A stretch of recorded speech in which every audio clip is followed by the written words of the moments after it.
It's like I thought that was. Blaine, what do you have to tell us about The Third Man? I do have a lot to tell you about The Third Man. Okay, so last week we watched The Third Man, and it was phenomenal, even if some of you might not have thought so. Lucas, I know, I could feel it. I could feel I just fell asleep. your animosity. The Third Man is probably one of the greatest films ever made, or at least that's what I thought a lot. I mean, I still think that, but I thought that a lot whenever I was in California, thinking different ways. But more on that later. The Third Man is directed by Carol Reed in 1949. It was produced by Alexander Korda and David O. Selznick. If that sounds familiar, it's because David O. Selznick was the person who produced many of Hitchcock's films like Rebecca and Notorious whenever Hitchcock came to America. Very domineering but famous producer in 1940s American cinema. It was written by Graham Greene, who was already a well-established mystery author, but also was a World War II spy for MI6, like straight up was a real spy. And it was the 21st film directed by Carol Reed, so very much was, he knew what he was doing at this point. However, Carol Reed is not an auteur filmmaker like we're used to seeing. Like Stanley Kubrick we looked at, and Alfred Hitchcock, Quentin Tarantino, Denis Villeneuve, Damien Chazelle are all very auteur filmmakers. They have a very distinctive style and look to their movies that you can identify without knowing that this film was made by that person. Carol Reed is not that way. That doesn't mean that he doesn't have a distinctive style. It just doesn't, it's not so distinctive that it sets him apart from other filmmakers, especially at this time. Auteur filmmakers in 1949 were a pretty rare thing. Like we talked about last time, Alfred Hitchcock was pretty much the person who heralded the age of auteur filmmakers. This is Alexander Korda and Carol Reed. They pretty much were the people creating The Third Man. They're the ones who produced the script and started getting locations and sent Graham Greene to Vienna to start writing The Third Man. But they wanted to get American distribution for The Third Man, so they went to David O. Selznick, a very famous American producer. David O. Selznick agreed to get them American distribution, but he wanted some say over the casting process. We know that the eventual cast was Joseph Cotten, Alida Valli, and Orson Welles, but David O. Selznick, who was, objectively a creative idiot, wanted to cast Cary Grant and Noel Coward. Cary Grant as Holly Martin and Noel Coward as Harry Lime, which would have been awful and very not congruent with what Carol Reed was after with this movie. And so he protested very heavily. He did not want Cary Grant or Noel Coward. So Joseph Cotten was actually a compromise. He didn't really want Joseph Cotten either, but compromised with David O. Selznick on Cotten so that he could get Orson Welles. David O. Selznick did not want Orson Welles to be a part of this movie because Orson Welles was kind of a crazy person and would say and do things that were weird and that would hurt the box office and everything. And so David O. Selznick did not want Orson Welles to be a part of it. He thought Orson Welles was box office poison. But Carol Reed was insistent and got his way in the end. What is the face behind his picture? That is a shot from Citizen Kane, which is one of Orson Welles' very, very famous movies. The first movie that he directed. Another movie that a lot of people say is the greatest of all time. Yeah, one of the greatest movies of all time. He directs and stars in Citizen Kane. It's fantastic. You should watch it someday. The movie, The Third Man, is set in Vienna after World War II. And what's really, really tragic about the setting is Vienna, before World War II, was a center capital of architecture and cultural appreciation and artistic renaissance. It was this world where art was free and huge, massive cathedrals were created. And then World War II happened, and because of Vienna's proximity to the action, Vienna got bombed a lot. And so the city was just absolutely, utterly demolished. And what Vienna was will never be again. It's not the same way today because of World War II. So much of Vienna had to be rebuilt, and whenever it was rebuilt, it wasn't built to nearly the same kind of standard as before, and lost, the cities that we think of now, like Rome and Paris, these huge artisan architectural, powerhouses. That's how Vienna was until after World War II. And so Vienna very much becomes this city with the life taken out of it. That's what the music in The Third Man is meant to convey, why it's set in Vienna, why all the Dutch angles are there, is because this whole world is something that is askew and is not right anymore. It was something that was correct but no longer is. It's devolving, it's crumbling into nothingness, which is what makes Herrline's justification for his actions so much more insane. What really paints him as a very evil person is he justifies the murder of children by saying, in Italy for 30 years under the Borgias, they had warfare, terror, murder, bloodshed. They produced Michelangelo, Da Vinci, in the Renaissance. In Switzerland, they had brotherly love, 500 years of democracy and peace. And what did they produce? The cuckoo clock. Harry Lime's idea is that by putting more suffering into the world and more death and destruction, he's somehow creating art and artistic revival, which we know is not the case, because for the entire film we've been looking at Vienna, the city that has suffered, immeasurably, and has not gotten better for it. If anything, is dying throughout the entire movie. It says something interesting about our main characters, what Harry Lime's ambitions are, and what Holly Martin's ideas of goodness are. All of them are couched in the prologue. Does anybody remember the prologue? Why it's weird? It's a weird prologue.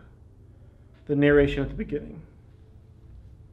I never knew the old Vienna before the war with its Strauss music, its glamour, Who is easy this? charm. Constantinople suited me better. I really got to know it in the classic period. It's none of the characters that we know in the movie. It's just this random, weird voice, disembodied, that never really appears anywhere else in the film.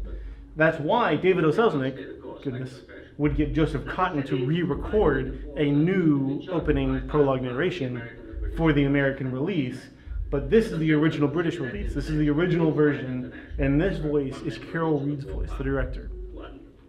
Carol Reed is the person that introduces us into the world of the narrative, and does so to show us that the characters that are displayed throughout the story are aspects of the way that Carol Reed thinks. They're aspects of himself, of his personhood. He introduces us not only to the story of the film, but to himself. Think about Holly Martins. What would you say best describes Holly? What words? How would you describe him? If somebody asked you, Holly Martins, what's with that guy? He's kind of set in his morals. Sure. He's determined, I guess. Okay. Determined to get what he thinks might be true. Okay. Determined to find the truth, sure. Set in his morals. He's a good person, He probably doesn't go about it in the most efficient way. But he has good instincts. What about him as a man, as a hero character? He's our protagonist. He's the person that we're supposed to identify with throughout the movie. Probably has good intentions, but doesn't really carry them out in the best of ways. Sure. Failure is probably a word we could use. Does he ever meaningfully contribute to the solution of the mystery? He finds out that there was a third man, and then from there, what does he get? But doesn't he find the... Well, that's given to him. Remember, that's just happenstance. The person flips on the light, and he says, oh, it's Harry.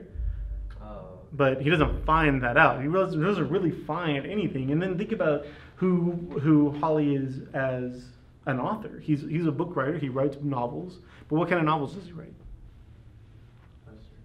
Dumb, cheap, Pulp Fiction trash that nobody really... They're not of anything of any substance or meaning or value. And he doesn't care enough to try to make them substantive or meaningful or valuable, because we see in the scene where he's being interviewed by people asking him all these technical questions about authorship, what does he say? What does he think about these technical ideas of writing and literature? It Huh? just gives him money. It just pays him. Gets him money. Sure, yeah. He doesn't care anything about perfecting or improving his craft or his art because he's insignificant, forgettable, nobody. And yet, this is the person that we're meant to identify with. What about Harry Lime would we say is immediately apparent? His character. Immoral. Immoral, sure. What else? Passionate, probably. Passionate, good word. What else? Charismatic. Arrogant.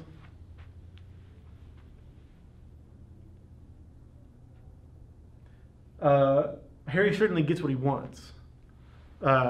He seeks out to get money and gets it. You know, in the middle of wartime Vienna, in one of the most inhuman ways that he possibly can. It's a way, and it gets him what he wants, but he doesn't think anything of anybody else. He's evil, you know, immoral for sure, but very much is successful. I mean, you would say that Harry Lime feels like the definition of success. To, you know, like if you're, it's like Harry Lime is the hero with all the wrong motives, and Holly Martins is the bad guy with all the right motives. You know, it feels weird that we should identify with Holly and not with Harry. Because Harry is much more, especially at this time in the Hollywood system, is much more like what the hero archetype should be. Charismatic, heroic, you know, brave, courageous, but uses all those things to get what his own selfish desires crave, and not for any good or goodness. And then what do we know about Anna? Anna is the person who chooses between the two.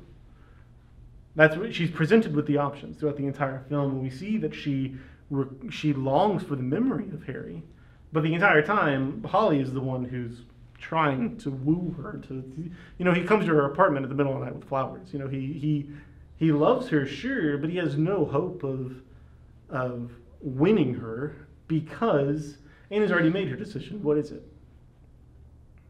Harry's memory. Sure. She'd rather live with the memory of the wicked strong man than the reality of the weak righteous man. Carol Reed very much paints this picture of people who are strong-willed and, you know, charismatic often don't have the best of motives. What the hero in the 1940s, the hero archetype, that person in reality, what do they look like? Somebody who is bold and gets what they want and is a good leader and everything. What do their ambitions often look like? Because they certainly don't feel good. If anything, they're self-centered. Think of like presidents. Presidents do great things, sure. But what's a president's ultimate ambition? Get what they want out. Sure, to pursue their agenda, to pursue their own ideas of what's right and what's wrong. They define morality themselves because their character gives them that freedom. They don't have to obey what's right and wrong. In fact, they justify what's wrong and make it right because that's what they pursue. They pursue what they want, not what's right. And Holly pursues what's right, but doesn't achieve it because in order to pursue what's right, you have to be open to empathy and feelings and complicated, gross things. If I put a pistol in your hand, and we went back in time, would you shoot Hitler in the face? Would you kill Hitler? Probably. Yeah? That's a question. Yeah. Because Hitler's on his knees, but what are you feeling? Sympathy. Empathy. He's a person, sure. That's because you're a good person. However, your morals cause you to hesitate whenever action has to be taken. And that's not what Harry has. Harry gets stuff done. He gets what he wants. And many times people achieve good stuff, but that's not what they're after. They're after what they want to achieve themselves. And the world is the world, not even the world, ourselves decide who is more favorable. You know, what is the world deem as successful, as a good person? Strong. Yeah, strong, passionate.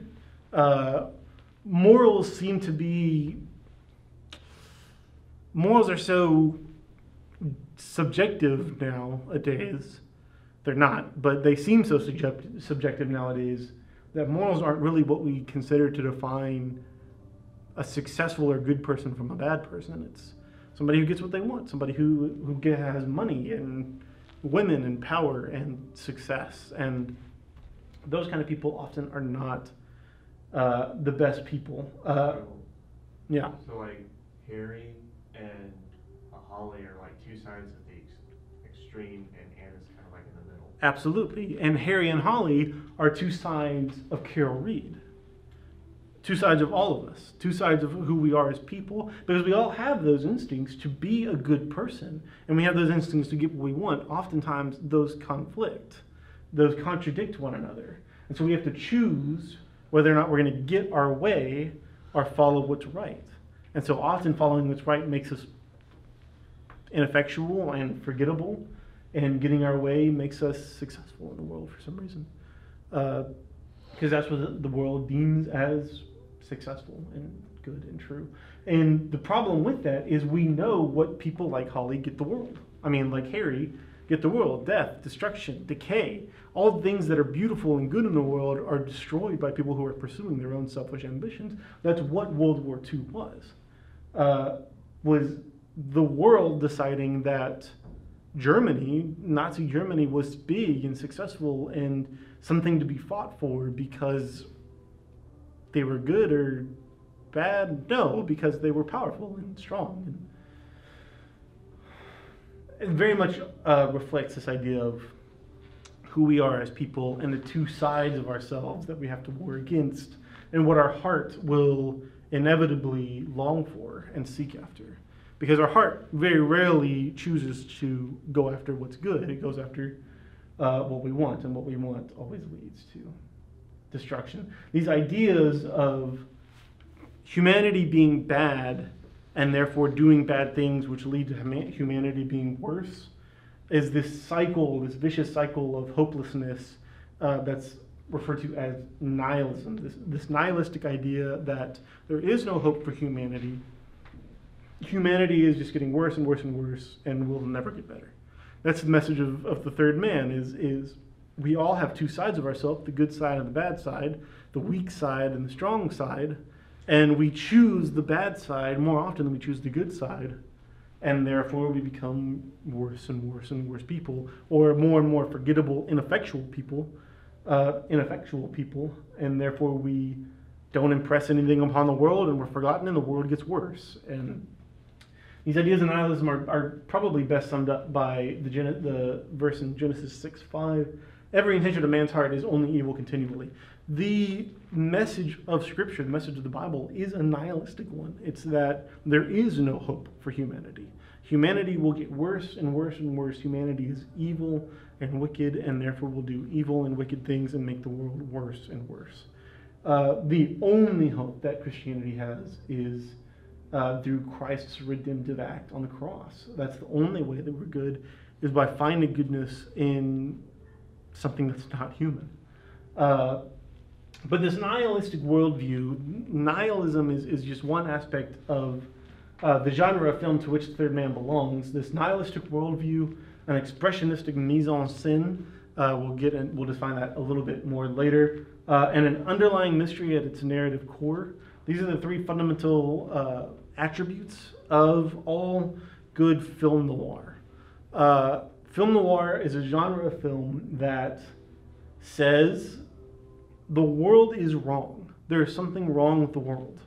Now that's The world is wrong ethically, nihilistically, this idea that we are all wrong and pursue wrong things, which just make us wronger, and so we're going to be more wrong in the future.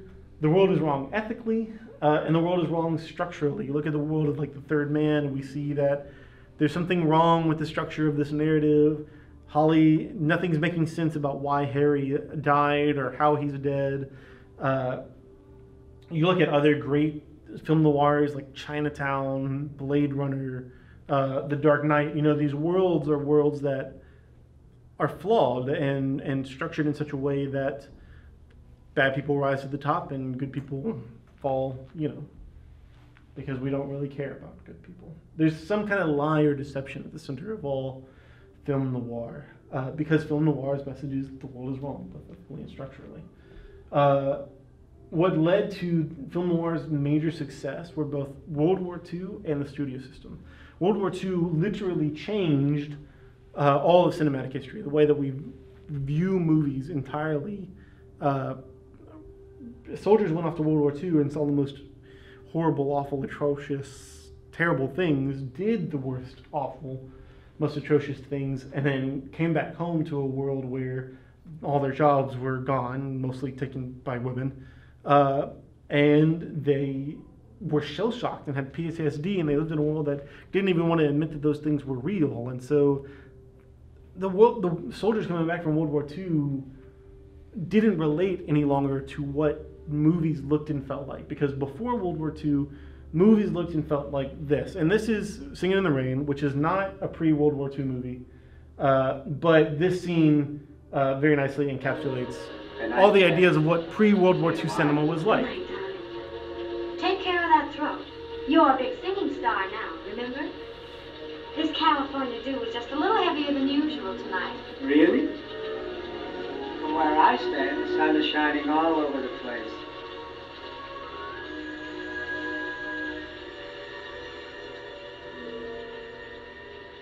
This idea that he's so in love that the dreariest of days seems like the brightest of sunshine, and a kiss can drive him to song, and this fake man, this handsome, you know, man who none of us ever really look like, this fake man with a fake performance on a fake stage with fake rain is singing. That's not even him singing. This is a track that's recorded after the fact. It's just, it's not real. It doesn't reflect real, honest emotions. Unfortunately, people who came back, soldiers who came back from World War II, resonated much more with films like Rome, Open City.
It's not just the tragedy, it's real performances on a real set. It's not even a set, it's a real street, you know?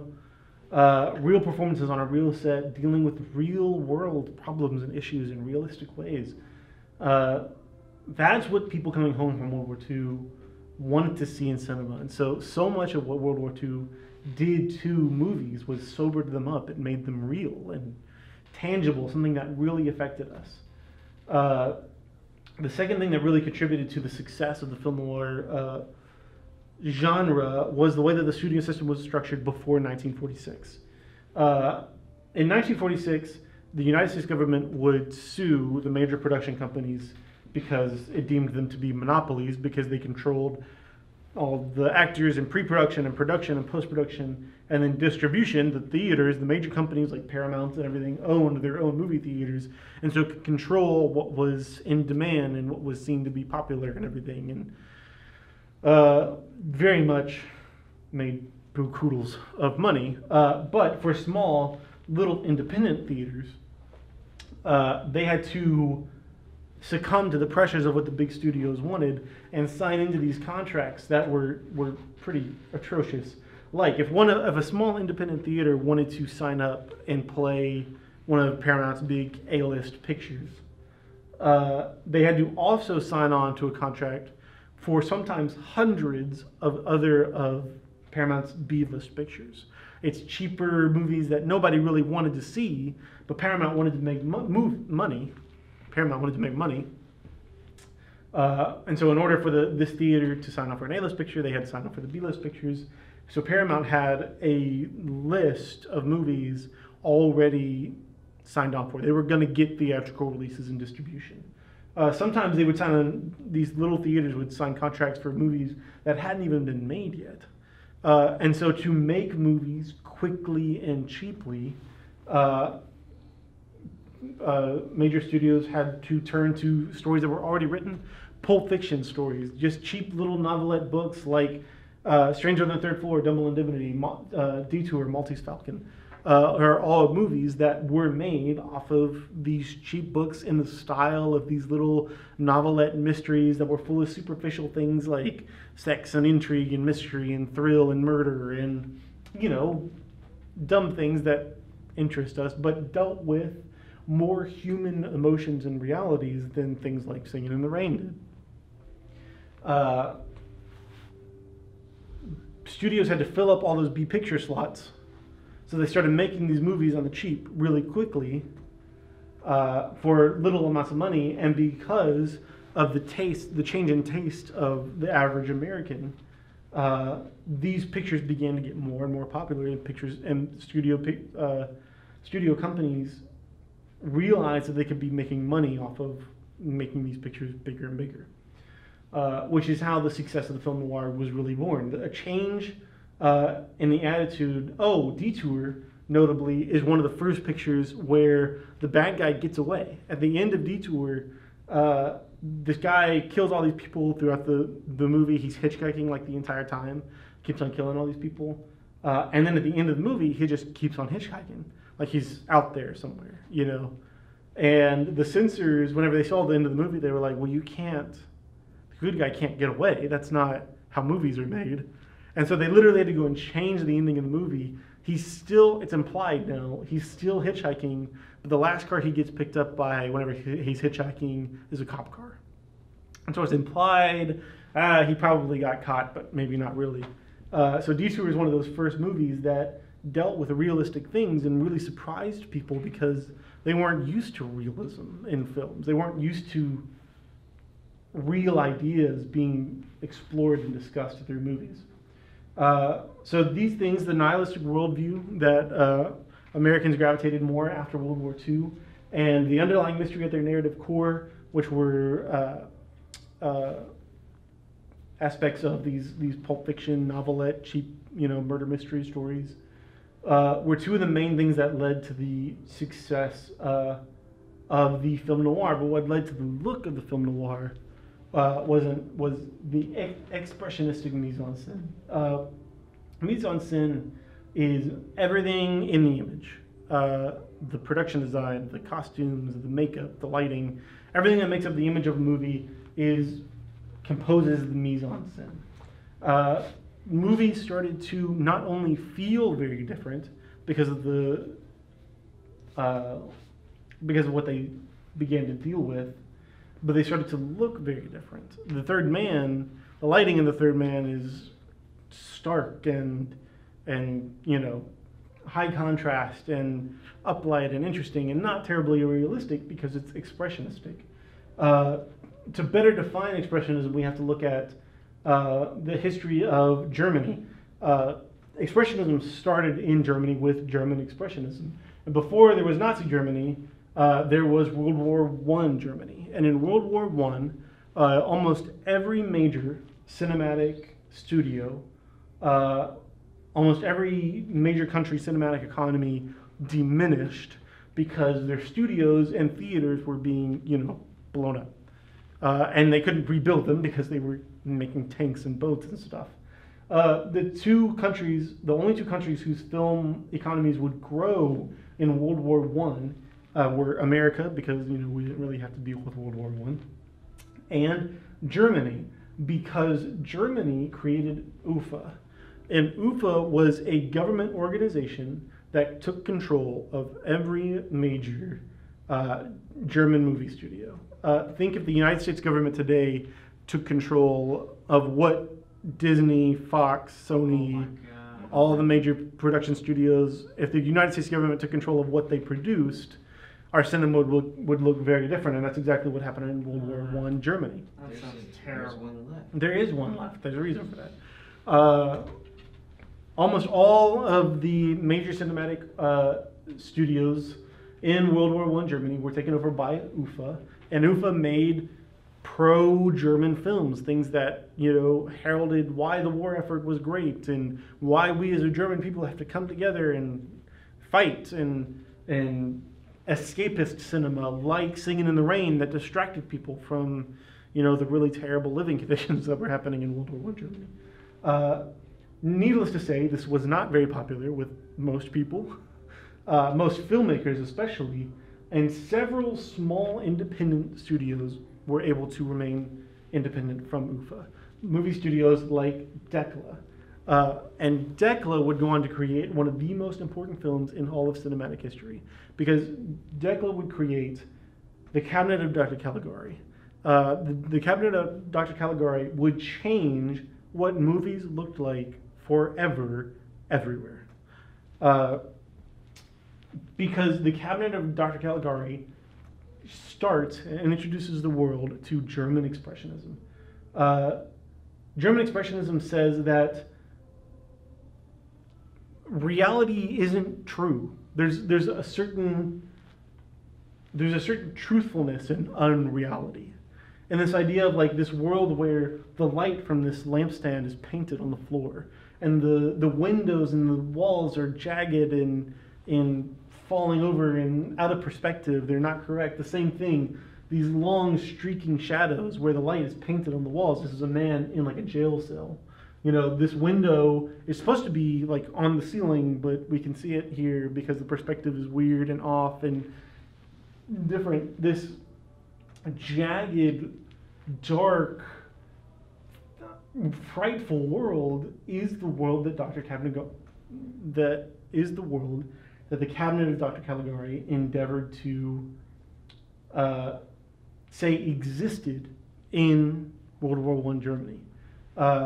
This is what Germany was. What UFA was creating was fake and not truth and unreal, even though it looked and felt like reality. This doesn't look or feel like reality, but in many ways paints the stark, jagged contrast and angles of what this world, what Germany felt like, this world where you didn't have the freedom to move or say or do what you wanted, lest you cut yourself on the most simple of things. One of the modern filmmakers who's most informed by German Expressionism is Tim Burton. The same thing of none of this is real, none of this is realistic, but it communicates the deeper idea of a man of flesh and heart who loves but can't love because of the distance created by who he is and what he is. It communicates a deeper truth than if you had painted a picture of reality itself. You can see that Tim Burton is very inspired by German Expressionism. Because the Penguin in Batman Returns is very heavily influenced by the design of Dr. Caligari from So World War II Germany, UFA is still making pictures, but German Expressionism is gaining a stronger foothold. Filmmakers like Fritz Lang and of course Murnau are going to make fantastic German Expressionistic films independently from UFA, because needless to say, UFA didn't like what they were saying with their movies very much. whenever the Third Reich takes over Germany, whenever the Nazis take control, they have control over UFA and start using UFA to create Nazi propaganda, pro-Nazi films that, you know, communicate the ideas and motives, you know, the things that the Nazi Party was trying to drill into people's heads so that they would trust the Nazi Party more and fear the outside world. Whenever filmmakers were approached to make Nazi propaganda, they could either make it or refuse to make it, and then they disappeared quietly in the night. So filmmakers were scared at this time and would leave Nazi Germany, would flee the rule of Nazi Germany to Britain and London and America and bring German Expressionism with them. Now, the production design of German Expressionism is more subdued in film noirs, but the lighting is very much unreality. This idea of this is a boardroom of executives who are meeting. In what reality does this look like a boardroom full of executives? In what reality does this look like a prison cell? However, this is the way that film noirs are going to depict alleyways. This lighting that's happening, this is, you know, from Third Man. This lighting that's happening in this alleyway in no way reflects anything that would happen in real life, but creates this image of a man running down a tunnel towards the light, and this world where the shadow is curling in towards him. These images that German Expressionism freed us from the laws of reality. We don't have to make films that are real, because films that are unreal are in some way more truthful. They get closer to the heart of something that is more true that we're trying to communicate. Almost all cinematography today is expressionistic, and we have become numb to it because we don't think of things that way. But I mean, in what world does a swarm of locusts look like this? It's gorgeous, and the light and the production design, and this isn't what reality looks like, but we're trained to see movies as real, even though movies very often are not real. In what world does an interrogation room look like this? You know, no interrogation room is going to be lit this way. This isn't what reality looks like. This is unreality, but an unreality that says this man is light and this man is darkness. An unreality that communicates more truth than reality would itself. In what reality does a train robbery look like this? This is from a film called The Assassination of Jesse James by the coward Robert Ford. Fantastic film. This is the first film that I really started to notice what cinematography is.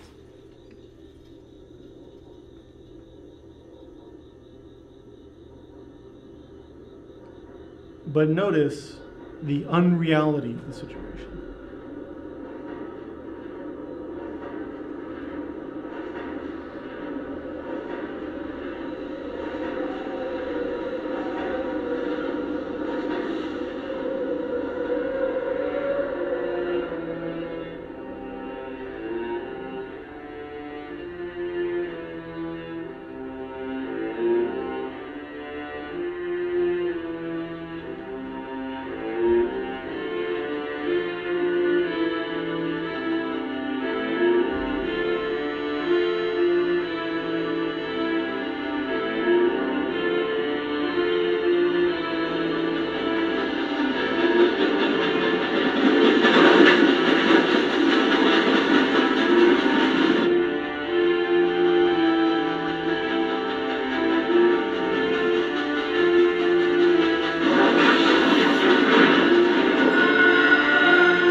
German Expressionism and the Expressionism of the cinematographic Expressionism of film noirs enable us to create a world that more accurately reflects reality, because reality itself is not just about what's real. There is a real sense of, and it's difficult to see whenever you think of reality numerically or scientifically, or